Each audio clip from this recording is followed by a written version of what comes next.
the mic up. This is legacy emotion. For vision of victory, trailblazing the path. Mind sharp, words heavy, every bar got class.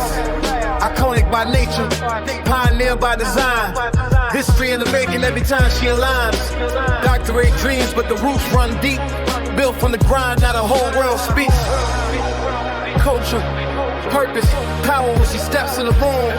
Drop gems so real, make the future zoom. Yeah. This is iconic pioneers.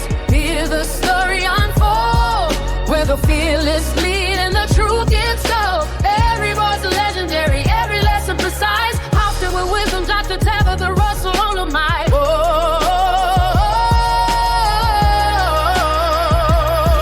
Press play. Stay ready. The movement starts now.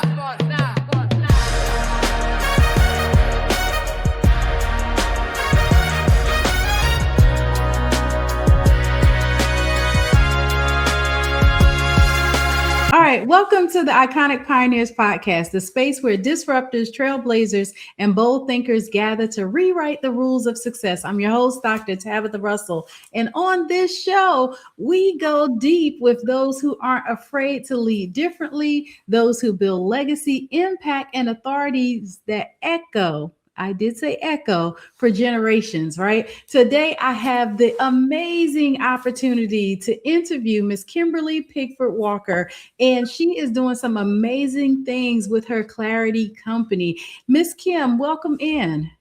Thank you, Dr. Tabatha. It's just a pleasure to be here with you this morning. Thank you so much. Can you go ahead and share with the audience who you are and what you do in your sphere of genius? Yes, ma'am. My name is Kimberly Pigford-Walker. I am known as the Kingdom Strategist. I'm a woman of faith, but I'm a woman that helps high-achieving leaders and organizations find out where they lack clarity, where they have disorder in those disordered places, and bring order back to their lives. Come on, that is so amazing. Can I just say order is everything? Because when you have stuff in order, you sleep good at night, right? And you allow the business to flow seamlessly because of that order. So can you share with us, what does being an iconic leader mean to you personally? Oh, yes. Great question. Being an iconic leader to me means that you take and embody God's vision through your unique gifts. God gives us all unique gifts, and we all are chosen for a purpose. So it's inspiring others to live out their faith authentically. There comes a time in our life that we find that things are not in order, and so we have to bring things back into perspective. And so through my life, I've learned that even in my professional career as an HR specialist, that we had to build strong teams. And so leaving a lasting legacy that points towards God's kingdom, that's my desire. And I help people do that. Oh, I love it. That is so amazing. Helping people to get strategies and clarity is everything. But I know that that wasn't always the story, right? So tell us about a defining moment when you realized you weren't built to follow the crowd. Wow. When I realized that I wasn't built to follow the crowd, it was at an early age, tender at 18. And I became an unwed mother, and I had to stand before our church body. The pastor then told me that I had to repent. And boy, did I feel rejected. Did I feel ashamed, right? I was humiliated at that time. But years later, God called me into the ministry. And when I accepted that call, the Lord sent one of our associate ministers to tell me that I hadn't done anything no different, no worse than anyone else, right? Within the ministry. And so, or in the world. So when I accepted my call to ministry, and I had to stand before those same people that had put me on the spot and made me feel humiliated. That day, the church was packed full of people, standing room only, and the anointing swept the building. And the subject was, somebody ought to tell God thank you.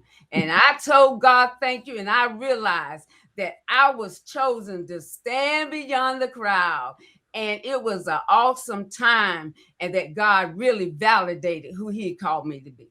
Oh, I love it. It sounds like that the word fulfilled itself when it talks about how the Lord will prepare a table for you in the presence of your enemies, right? Oh, that is so good.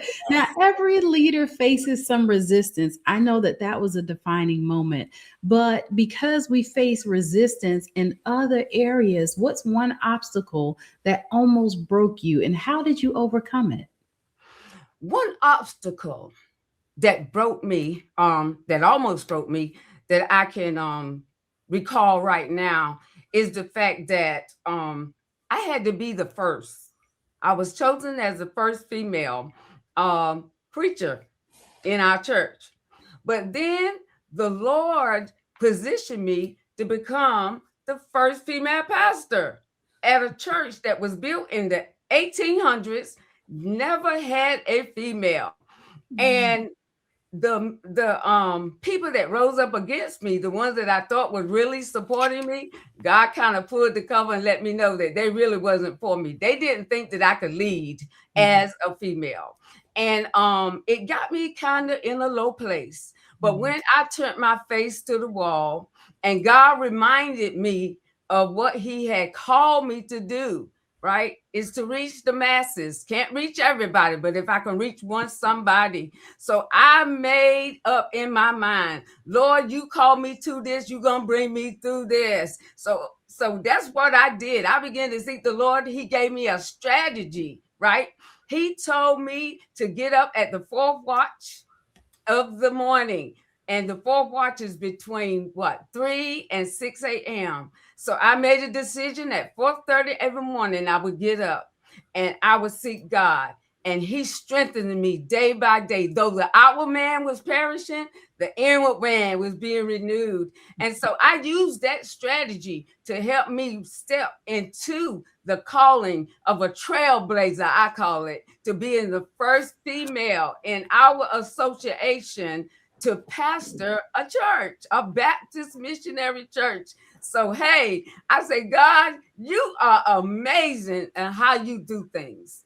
Oh, yes. Being the first is definitely trailblazing. I like to say iconic and pioneering, right? Yes. Because it allows you to set the pace, right? You're a pace setter on what that looks like for others. And I know that you also operate a thriving business. So, how do you balance building wealth, influence, and impact without sacrificing your authenticity? Dr. Tabatha, I learned to say no. I learned early that it was okay to say no. And God had to teach me that, because working in ministry and working a full-time job and raising a family and being a mom, a wife, running to the ball games and still trying to balance home, I learned that every good thing is not a God thing. And so I learned real early how to set no and set clear boundaries. Yes, I like to say no is a complete sentence, Yes. right? You just got to understand that no means no, but we also know that sometimes that no is not yet.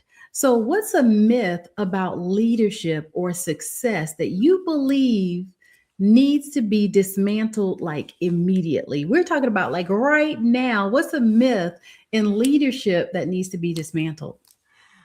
A myth in leadership is that I believe that a lot of people have is that God can't use, or anybody's not capable of being a leader. And that's a myth that needs to be dismantled like right now, because I believe that we can be taught to be leaders, right? But I believe everybody can lead. I believe that everybody is born to lead because God has a purpose. We all have a purpose. And so, regardless if you're leading at home as a caregiver, regardless if you're leading in the workplace, right? As a president, CEO, I don't care what it is. One thing that I learned that my mom taught me, if you're going to be a door sweeper, be the best door sweeper. So you can lead in any position. Everybody has the capability of being a leader. So that's one myth I believe that needs to be dismantled, that nobody is exempt. Yes. Yes. Drop the mic on that, right? Nobody is exempt. And everybody is capable of being a leader. And I know that success leaves clues. So, what daily habits or rituals keep you operating at that iconic level? Oh, wow. I have so many, but I'm going to give you my top 3.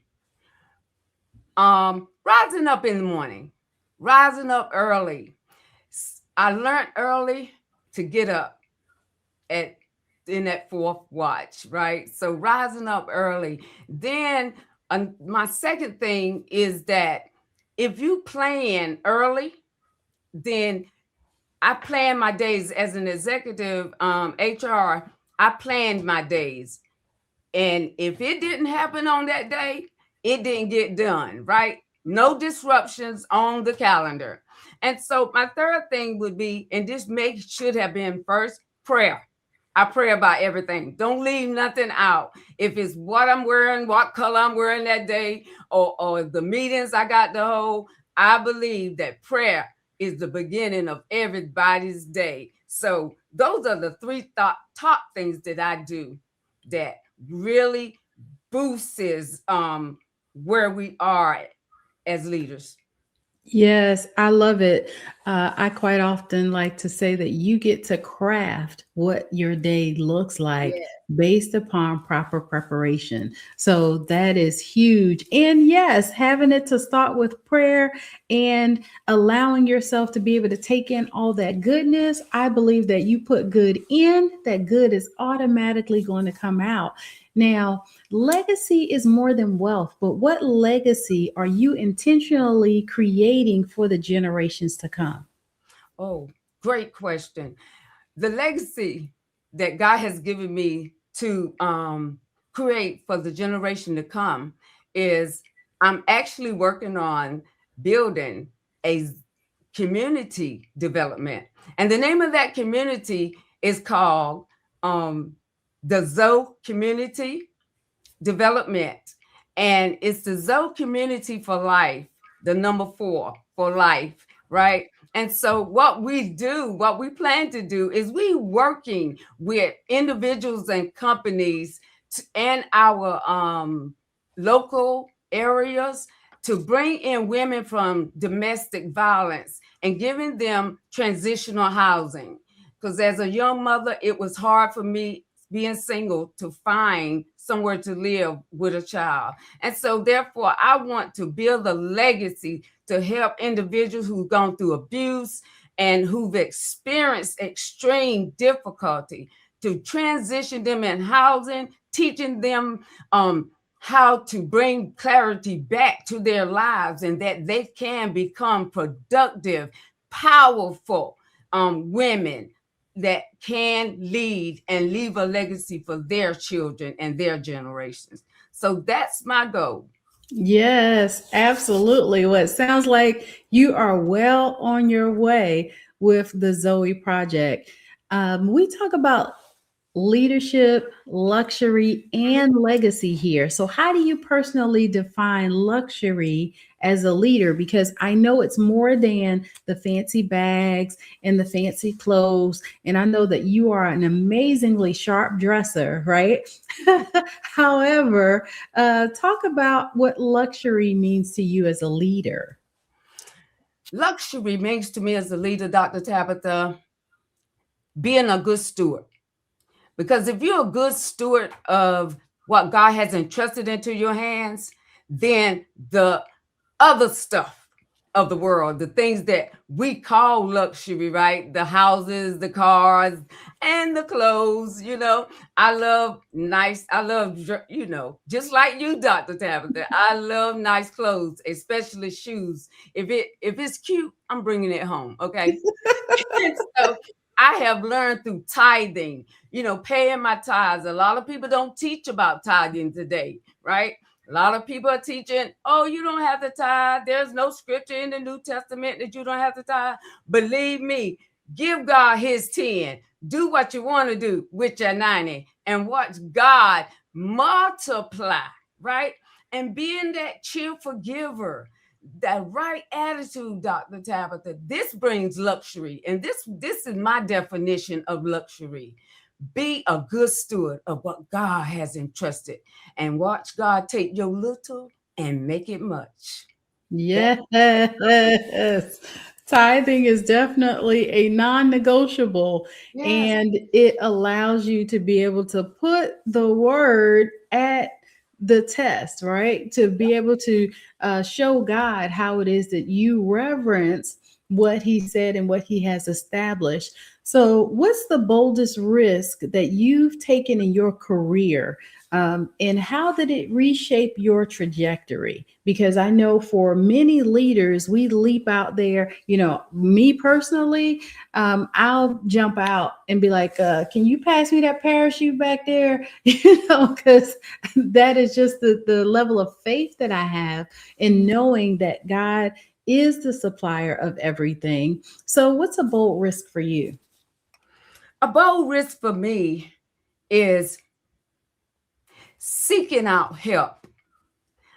I've tried to do some things on my own, but I realize that everybody needs the good counsel of many for your plans to succeed. If it's a coach, get Dr. Tabatha. I put my pen right there. If it's a mentor, get Dr. Tabatha.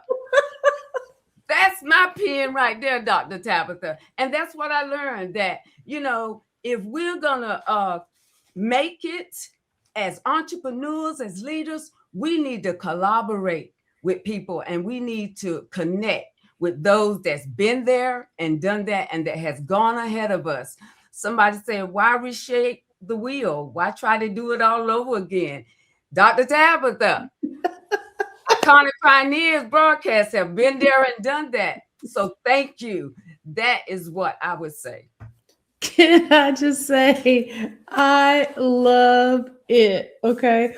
I do believe that we should invest in ourselves to the highest availability possible set before us, right? What does that do? That gives you a pathway to acceleration. It gives you that clarity that you were talking about. Miss Kim, can I just say, I've seen you take all the way off. You've taken in the information, you've assimilated some things, and things are moving at lightning speed for you. So I'm absolutely so excited. And I do believe that one of the most valuable things that we can do is invest in ourselves, because we're the best versions of ourselves, first of all, by ourselves.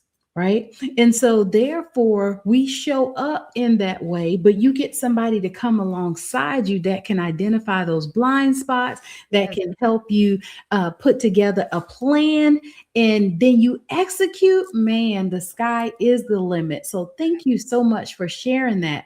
And for those who are listening on today, who feel called to lead, who feel called to launch that business, who feel called to get some clarity, but they still question their power, what's your message to them?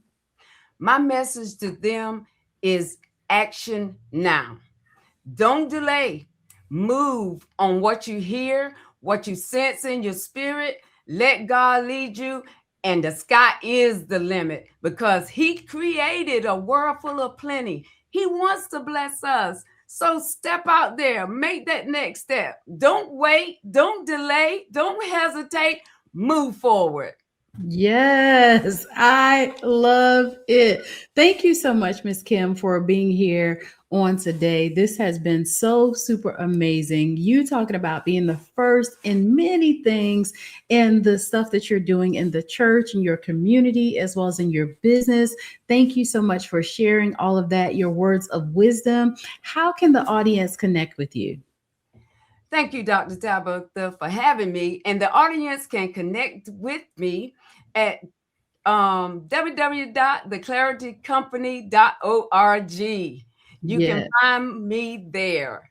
Yes, I love it. Well, thank you so much for sharing. And we'll definitely have to have you back again on another segment. So thank you so much for joining. And thank you all for tuning in to the Iconic Pioneers podcast, where we don't just build brands, we build blueprints for generations. Remember, icons aren't born, they're built by those bold enough to lead unapologetically. Until next time, keep leading, keep building, and keep breaking every limitation. Yeah. This is Iconic Pioneers. Hear the story unfold, where the fearless lead and the truth gets told. Every voice legendary, every lesson precise. Hosted with wisdom, Dr. Tabatha Russell on the mic.